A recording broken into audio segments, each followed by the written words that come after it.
Notre plus grand plaisir est de vous servir, mesdames et messieurs. Bonsoir et bienvenue dans votre émission L'Homme de la semaine, l'émission qui est au chevet de toutes les générations sur Wassare Célébrité, la télévision qui est en train de camper le décor, merveilleusement bien partout au Sénégal et lui-même à travers le monde. Comme nous l'avons fait à chaque fois, ndaanaan lay dalal sunu biir plateau tey nag ñu fi dalal doom la si Wally Ballago Seck xam ngeen ko Fallou Colobane dégg ngeen woy boobu xam ne kii di Wally Seck woy na ko fa fu nekk. Krok Sorano rek moo si mujj tey moom lañ na dalal sunu plateau avant ça dañuy nuyu bu baax a baax kii di Fallou Colobane salaamaaleykum Fallou. waaw Mohamed maa lay ziare. maa yaa ngi am jàmm tawfeex mais naka waar. waaw aussi di nuyu mbokki téléspectateurs yi ñuy seetaan. di nuyu président Wally Ballago Seck Mariasine may sa biige maar sama xarit bi. aussi di nuyu tamit sama yaay maman Salimata Gueye Ndiora jàmm ci yow. di nuyu aussi tamit sama mag sama grand frère Baye Zal sama grand frère la ku baax la waaw ku baax la. bu baax kooku Baye Zal ñu tim ñu koy nuyu de passage donc mooy loolu tem nga nuyu Wally Seck wala keneen ñu la mooy loolu en tout cas tey Fallou bu ñu la xamee c'est grâce à Wally Ballago Seck tey boo waxanteeg boo doon wax yow ak Wally Seck seen xamante fan la jógee lan la. waaw Wally ndeysaan dama ko yàgg a bëgg depuis 2012 laa commencé topp Wally 2012. 2009 la ñëw si musique 2009 2010 2011 2012 4 ans après. waaw 4 ans après ma commencé di ko siifur si singalam boobu ngéwél ci laa commencé siifur Wally daan def ay vidéo ci moom yëfu xale rek daan def muy baax daan def muy ñaax a baax mais di comme ay vidéo di dem soirée di wax si moom di ko défendre fu nekk xam nga man mosuma nangu nit di jël yenn wax yi di ko teg ci kaw Wally loolu dama ko yàgg xeex xam nga boobu laa xaddalee topp ba fii xam nga def sama gëm-gëm rek que ni dina yàgg rek mais dinaa ko gis. ban jour nga gisanteeg Wally yi ñaan ngeen jàkkaaroo échangeante ay kàddu. waaw Cices bi passé bi mujjee tëgg moo Viviane ak Dip boobu laa njëkk a wax ak Wally boobu lañ njëkk a wax man a xob maar man sa fans la dama laa bëgg comme yooyu rek mais moom macha allah Baye Fall la quoi borom baax la amul benn problème. Cices boobu yaa ko Cices boobu maa ngi yow seen xamante woon sax je crois bien. waa ci lañ xamante xam nga parfois nga yàgg topp nit bokk ci stafam te du la gis du la xam mais noonu la daan nekk ci moom daan liggéey ànd ceeg ay faramaaren yu baax a baax ku ci mel ne jumeau Afia 50. xam nga gars yi jàppale ma teg ma ci yoon ba woykat bi commencé di ma siifur nga xam ne li may def kat am na sens ci loolu moo tax connaissance bi gën a dugg ñu gën a xamante macha allah mu nekk Baye Fall trop nag. en plus Pape Beydi jour boobu ma am benn question bu ma posé Wally Seck moom moo njëkk ne ne ma booy tax nga posé Wally Seck question bi yow. waa c'est que Wally Seck waaw non si non boo fekk nañu wax ba pare sax non man Wally dama ko bëgg. billaahi dama ko bëgg man non nangu ma sax journaliste di ko posé yenn question yi loolu du ma xam nangu parce que yow jour boobu ba nga posé question boobu man maa la sa waay genre question yi bul ko posé tu Wally nga wax ma may la neexu ma te moom neex ko. ñun xool ñu lu neex Wally Seck wala lu ko naqari ñun la ñuy xool mais maanaam tey jii nii lenn loo xam ne population bi ñoo koy wax wala bëgg nañ ko xam si Wally Seck ni daal di koy wax Wally Seck pour mën ko dégg. waa si loolu am na mais booy dem bay posé di say question Wally da nga xam question yi ngay posé yan question la waaw man loolu laa bëgg ngay posé question yi normal mu tontu la normal mais question boobu baaxul non xaw ma sax mais en tout cas daal baaxul. Wally Seck dafa génnoon clip boo xam ne doxul ñu ni ko Wally Seck clip bi nga doxul parce que communication bi ñu ko defee baaxul mooy kii bi nga xam ne ni amoon ak Chris Brown je crois moom la. waa si effectivement boobu la woon mais en tout cas. clip bi jàll na neex na sénégalais yëpp waa déglu ma waa son bi effectivement maa ngi jum son bi jàll na neex na sénégalais yëpp ni ñaa ngi ko doon challenge waa li mu mos a génn lépp jàll na amul lu si jàllul boo xamante boobu moom jàllul alors lañuy ñëw maanaam tey jii wax nga wax sànq sa biir wax Wally Seck des fois nit ñi maanaam dañ koy critiquer lu bari moo xam si ay yére moo xam si ay dàll à chaque fois yow mi ko jege en tant que moom des fois nan lay réagir. waa si man lu ma mën a wax rek mooy Wally Baye Fall la te yaakaar naa nekkul di dox ci daray caaxaan wala dara lu ñàkk fayda am na fulla am na fayda dèjà fii moom Sénégal la te Wally lu mel foog coow topp ko coow mënul ñàkk ba Sénégal moom fii boo defee ñu wax boo deful ñu wax surtout moom da cee raw mais di ko ñaanal jàmm rek yàlla ko yàlla defal jàmm te yàlla gën ko aar sàmm ko te Brescia bii mu dëgmal muy suba incha allah le 22 yàlla ko si yàlla may ndam mayeti ndam ci bàyyi Serigne Saliou. ci coow la lañ jëm coow li nga xam ne nii dara na si kaw Wally Ballago Seck di gis kii di Boucher ko mu ngi naan ku respecté wul Pape Diouf du ko respecté ñu bëri yaakaar ni wala jàpp ni Wally Seck respecté wul maanaam Pape Diouf loolu moo tax Boucher di ko sànni temps yëpp xeer. mais kan mooy kooku ah ok mbër bu yàqu waaw mbër bu yàqu moom li ma koy wax rek nit day am jom xam nga attaque sa moroomu sénégalais di liggéey di rayante chaque jour nga jël wax bu ñaaw bu ne nga teg ko ci deram xanaa nit sooy wax ci nit di wax ci moom faalewu la nga mën a am jom nga bàyyi ko man tey lu ma koy wax rek man yow foo ma xamee ci Wally kese mosoo ma gis beneen artiste nit da ngay fidèle nga yem mais non mais bu teyee nga topp Balla Gaye boo xëyee nga topp Pape Diouf nga xëyaat ñëw topp Sidi tey ba ngay xew Sidi xewul sa waay ñun xam nañ li daw si town bi mbër bu yàqu naqaree amal combat yebal nga bàyyi Wally ndaw la bu nekk ci yoon di liggéey te gisuma dara lu ko teree egg fa mu jëm lu ngeen ci bañul nag ñun bañuñu ko ci incha allah. damaa gis keroog sa TikTok nga naan kii di Boucher Ketchup da doon maanaam bëgg gis Wally Seck maanaam dem na kër Wally Seck ba taay pour photo ak moom est-ce que. waa si loolu dëgg la parce que bu yàggul rek tëgg nañ concert mbër bu yàqu daw yéeg siif Wally na ko wàccal seen Ramadan la te seen Ramadan n'importe qui du fa yéeg waaw loolu ci biir soirée rek vidéo yaa ngi fi bu nañ ko génne vidéo yi ñu ngi fi non mais mbër non waa si xam nga ñoom dañuy yàgg ñëw ci Wally di saraxu lu ne ñu bëgg ko am ci Wally mënul nekk xam nga Wally artiste bu mag la dugg ko yombul buñ essayé xam ne loolu mënul nekk mais leen la ñuy jéem a def dem yàq ko booy bi baaxul booy bi lii lay def lii ak lii fekk li ñuy wax dara du ci dëgg Wally Baye Fall la fréquenté naa ko bàyyi Serigne Saliou nit gënu ko ci àdduna li ngeen koy dajale di ko waxal yépp dara du ci dëgg maa wax lii. waaw mën ngeen ko wan. non karaw non Wally moom choix ah moom karawam noo xool lu ko saf bu def ko man lu mu def ànd naa ceeg moom. alors waaw karaw gars yi nee na ko waaj mais nañ ñëwaat ba léegi si Boucher da nga ni Boucher fidèle Boucher gis ma ku ko gën a fidèle si snapeurs yi wala si influenceurs yi moom bu mu xamee Pape Diouf ba léegi xam loolu wax te man lu mu wax peut-être mun naa d'accord ak moom parce que gis nañ ñoo xam ne fa leen jógee ñëw si yéen waxul leen mais Boucher moom mu fidèle yam si Pape Diouf kese nga bëgg a xas. non sa waay yemul di da ngay gis muy ànd ak Aziz Ndiaye Balla Gaye ba amee combat doo fa gis mbër bu yàqu. waaw mais artistes yëpp Pape Diouf la si ànd. man ñaata artiste laa xamante naa ak Thiat Seck xamante naa ak Pagaye Mbaye Khadim ta artistes yu bëri mosoo ma gis seen soirée man soirée Wally léegi nga may gis. waaw mais siw nga mais du ngeen benn. non pas siw pas ay nekkuñu benn man ak Boucher benn lañ nit bu fekkee jàppale sa artiste kese boo la tax a jóg tey bañ ku jóge fee ñëw fii da ngay fidèle ci sa artiste ba pare looy wax nga doog ko wax waaw loolu la am lu ma koy wax na yem mbër bu yàqu yemal na xare amal combat bëri nga wax torop. mais dama gis nga dugal benn photo boo xam ne Boucher ak Ketchup ak kii di Wally Seck ñoo si àndoon.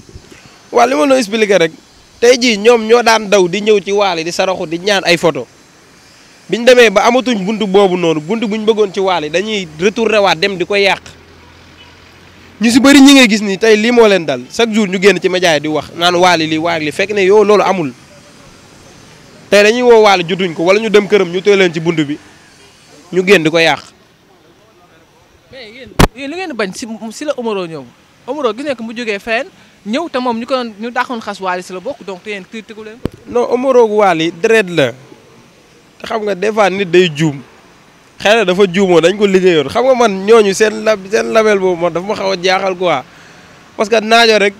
fan yii passé yaa gis lu ko dal du ma ni kenn la nag mais ñoom seen label dafa doy waar trop naajo sama xarit bi maa ngi koy ñaanal jàmm moom tamit doomu Parcelles la. dama doy waar. non label bi doy na waar am jàppal fii déggal fii liggéeyante bi mel ne tu leeg màlle. benn preuve kan yoo xam ne preuve parce que man xam naa la fa nekk jaar naa fa. foo nga jógee ñëw fii. non pas foofu nga jógeewu ma ñëw fii dama fa jaar dama xam lu fa ne parce que damaa dem seen concert ba taay xam naa leen. yaay fàttaliku challenge Fatou Sall Sike Dieng Makodou Birane Ndiaye man maa ko defoon maag Bada Naajo mais yi ñu waxoon yi ci biir yëpp dara du ci dëgg moo tax ma jóge foofu ñëw fukki si Wally ba pare fas yéene fidèle ci moom liggéeyal ko noonu la affaire yi demee. lan la leen waxoon. mais xam nga ñoo def challenge bi après mu woñu nee na dinaa leen jox 100 000 francs Sidi Diop après ñu ñëw soirée mu jox ñu 100 000 francs deuxième soirée am ñu tëgg ko stade bi nekk Médina biñ demee ba foofu bëgg a yéeg jouer gars yi tey ñu si porte bi yaa ngi dégg ñu xëy suba ñëw kër Sidi fekk ko fa muy watu mu gis ñu xam lu ñu wax dem leen nekkuma fi loolu la wax gardien bi loolu nit dina ko wax nit kenn du ko toroxal mu toroxal ni boobu laa nee Bada man bàyyi naa teg sama tànk kër Sidi ba nii may wax ak yow teguma fa sama tànk te li ma lay wax maa ko dund ak Sidi fréquenté naa ko tamit place Baye Niass Lascar Pa lijjanti wuñu waaw mais tamit man ku ma lijjantiwul man su may dem damay dem fi nga ma yëgee ci artiste bi ma bëgg te Wally damaa bëgg yëg ma nekk doomam respecté na ma waaw di la affaire yi demee. mais est-ce que yow tamit maanaam da nga dem Sidi Diop neexul moo tax nga ne xaar ma biir si Wally Seck. non pas neex boobu man Sidi bara laa doon àndal man Sidi bëgguma woon bokk estafa bëgguma woon bokk ci daraam dama daan dem soirée daan baal comme ñëpp mais bi ma demee ba focus ci Wally invité nañ ma soirée yoo mos xaaj bi fii yi am fii Almadi dañ may invité mais yàlla xam ne du ma fa teg sama tànk parce que man Wally rek Wally laay liggéeyal Wally laa bëgg Wally laa gëm lu mu def ànd naa ci ak moom futur président 2024. caaxaan képp ngeen nekk alors dañuy ñëw maanaam presque duñu des si waxtu waa maanaam waratul bëri boo ko sànq beneen keneen ki nga xam ne nii moom tamit jóge na si Wally muy kii di Ameth Thiou temps yi ngi gis benn ex faw tamit génn na tamit def ay révélation yu doy waar si moom na nga gisee yu mel noonu moo ko diggante ak waaw diggante Ameth Thiou ak Wally dama la si wax lu tuuti rek parce que bëgguma si sori quoi Ameth papay Wally la ñoom ñaar bi ñuy ànd dama wax sa fekkewu ma juddooguma kon bu ma ci wax dama ci wax lu ma xam ñaar ñuy ànd moom du ñaax ñu laale te Wally Baye Fall la te xam naa ni trop tard dinañ àndat incha allah bëñ ak làmmiñ ñoo dëkk te foog ñu laale xam nga man daal yàlla na la yàlla defal jàmm ñoom ñaar ñëpp te xam naa ni Wally Baye Fall la mais Ameth tamit Wally patron la am na wax yoo xamante ni tamit kenn du ko saam ci ay réseaux sociaux bu amee lu la metti ci Wally woo ko nga tëjoog moom ci nekk ngeen waxtaane ko mais pas wax yi gën di tasaaroo Wally kilifa la. comme yoon wax. waaw comme wax yu sew yi rek yenn wax yu sew yi rek moo andi polémique bii nii. mais est-ce que lu ngeen nangu moom la nanguwul ça veut dire que moom ful la bu mu am ba bu amee dëgg boo xam ne da ngay wax Wally da ngay ñëw directement wax ko par rapport ak ñeneen ñi nga xam ne tamit ñoo ngi si ginnaaw Wally mais duñ ko wax dëgg. saa waay man sama jëmmi bopp ful laa àndeeg Wally fayda du ma booyu kenn Wally respecté ma su ma amee lu ma koy wax damay ñëw ba ci moom sëgg mën a xool lii ak lii ak lii man su may ànd nit ki man ci dëgg laay doxuma ci dara lu ñàkk caaxal wala lu ñàkk fayda su may ànd ak Wally su defee lu dul yoon damay ñëw ne ko Wally def nekkoo ci yoon su ma gisee ñu attaqué ko nekkul ci yoon damay génn ne ko nekkoo ci yoon waaw mais loolu mooy dëgg mais pas nga jël ay waxu Wally di ko tas ci réseaux sociaux yi woo ko téléphone boo ko jot am nga accès ci këram nga dem soo eggee nga tëjoog moom nga waxtaan ak moom loolu mooy dëgg. mais est-ce que du jalousie si côté maanaam peut-être lu ñu gisee à chaque fois Wally Seck ak Amady Badiane ñuy àndee est-ce que loolu indiwul jalousie ñoom ñaar seen diggante. non Wally ak Amady ak Ameth Thiou mën naa ne ñoo bokk ndey ak baay xëy na dañoo déggoowul ci ay cadre rek te xam naa ne bu ñu waxtaanee dinañ déggoo trop tard bu ñu waxtaanee dañ ci déggoo te di ñaan kilifa yi si mën a dox tànk jàmm ñu dox ci ay tànk jàmm ba ñoom ñaan ñu jubawaat nekkaat ci jàmm waaw tamit di ñaanal suñu papa ji papa Thione yàlla ko yàlla yërëm te xaaru ko àjjana waaw. yaay jaaga tamit ñaanal ko yàlla. mama jaaga tamit suñu borom bàyyi la suñu kanam nga mën a téye njaboot gi ci barke Seydina Mohamed maa ko koy ñaanal. mais instant yi Ameth Thiou dem na si Pape Diouf yaakaaroon ne instant yi perte ngeen ko parce que Pape Diouf moom wax nañ lu mu mënti wax nag fu mu toll nii moo téye réew. non bul ma waxal man soo may wax da nga may waxal artiste laa lay wax artiste koo xamante ne bu taxawee ñu ne kii artiste la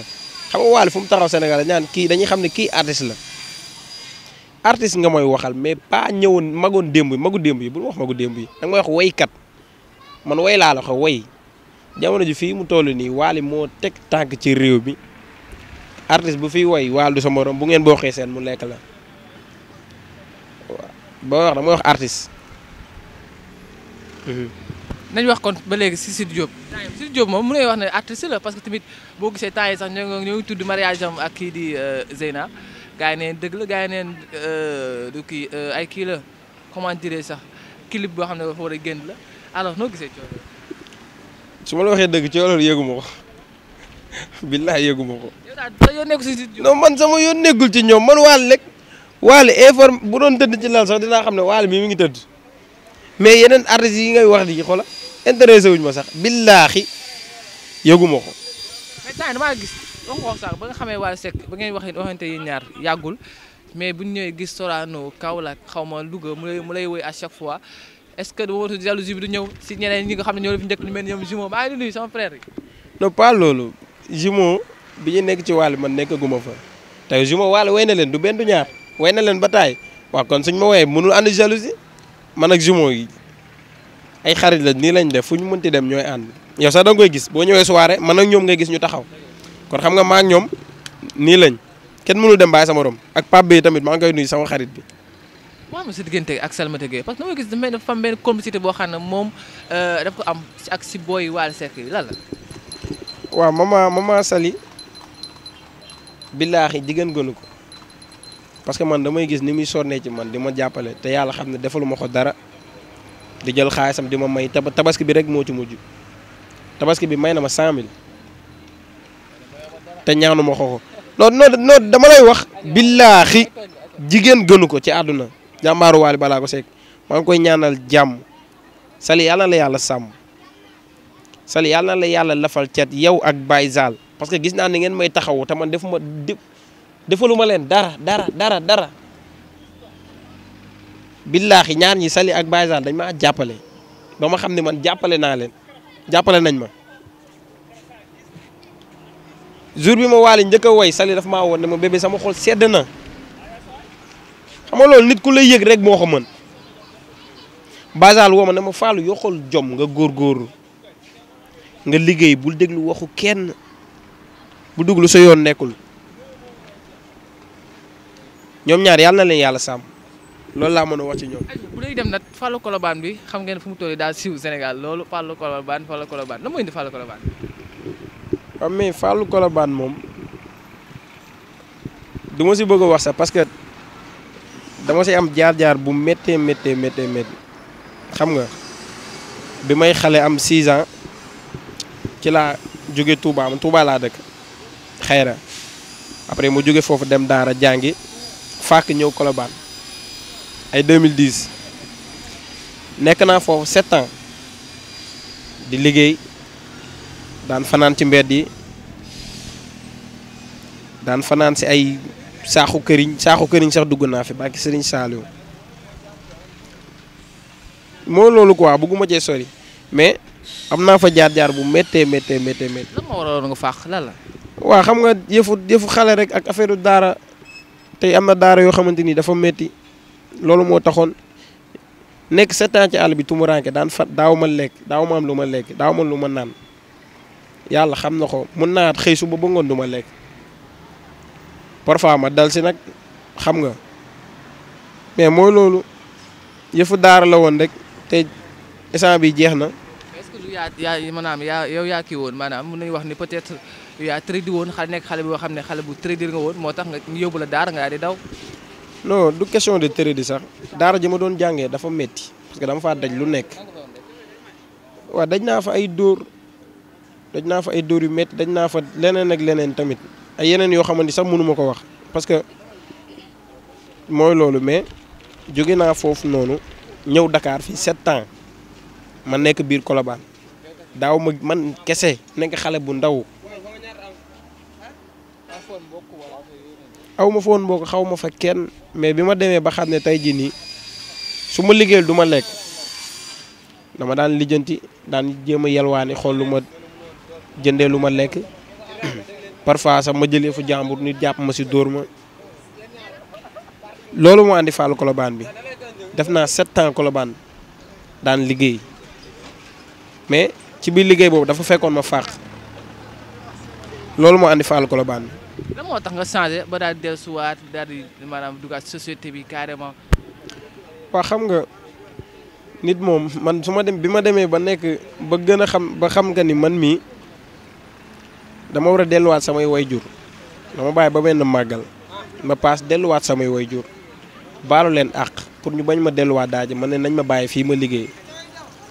waa ci lañ ma bàyyi comme mag laa ma ñëw fii ni liggéey daan sama doole ba tey topp gi ma daan topp waale ma continué ko daal di dem ay soirée daal ñëw ci bunt bi muy metti daawuñ ma faale sax parce que xamuñ ma woon mooy loolu daal loolu moo waral loolu. ça veut dire que Wally am na benn part boo xam ne jeune ko si. waa si joué na ci lu bëree bëri parce que dafa ma changé sama vie lu bëri moo ko changé tey su ma demee ba romb ci mbedd bi nit naan ma Fallou yee damay xam ne